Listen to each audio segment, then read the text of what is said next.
That just as a waterfall, but that is so powerful that it was what you were going through, your own hardship, and that's when you found your purpose. Exactly. That's what I believe I went through those things for, to be able to give my point of view to someone else. Jayda's given me a lot of point of views in life. It's difficult to pinpoint just one because I get them sporadically and I get them right on time when I'm going through something. I'll get a text out of the blue from her, and it's a text of confirmation.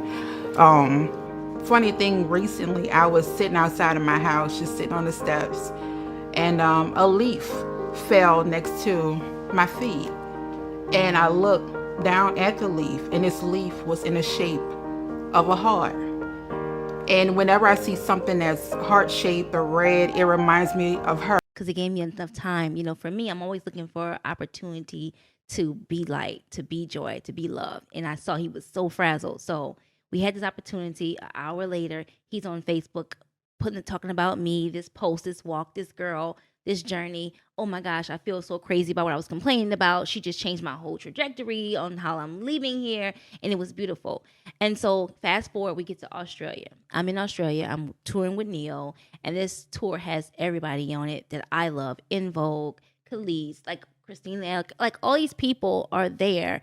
And everybody just knew like my name instantly. Sunshine. Hey, Sunshine. You know, all these people calling. And for me, it was like, okay. Because I'm always asking like what my purpose is in something, because I'm all over the place, because I'm so gifted in so many areas. I'm like, what is my purpose? And so it came then like, you're not even in this industry to work. Because, you know, my background is food. I wasn't even cooking in UK or Australia. So I was like, what is my purpose? Why am I here? I know that when I was called to the first assignment for this, he was like, hey, I want to hire you for your energy. I was like, my energy? Okay, sure. I like the sound of that. And I mean, he knew I was going to work as well because, you know, kudos to Ronnie. He's like the most amazing production manager I've ever seen in my life. I've worked with a dozen of them, but he's top tier. I love him. Shout out to Ronnie. Shout out to Ronnie.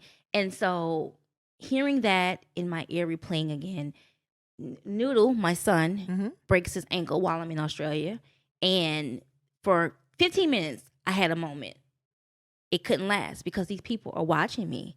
And I'm like, okay, God, you know what I'm here for. Like, you know, and everybody was pouring out to me from every camp. Was like, okay, we heard what happened. What do you need us to do? And I was like, oh, I'm okay.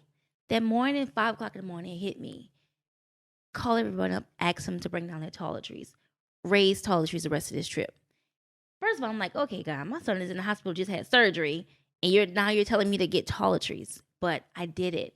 And the response was so amazing. And the people were like, how could you come downstairs the next day after this has happened? And just be serene. And just be so serene. And focused on something else right? outside of me. Yourself, and right. One of my favorite scriptures is, the one that waters shall be themselves watered.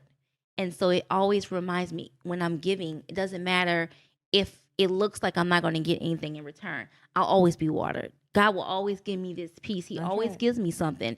And so that was already in my head. I'm on the phone one day with my friend who lives in London, and she has this amazing, you know, their accent, English accent. She's like, Jayda, I can't wait till you start doing the retreats, because I love retreats. We went to one retreat and they fed and watered us.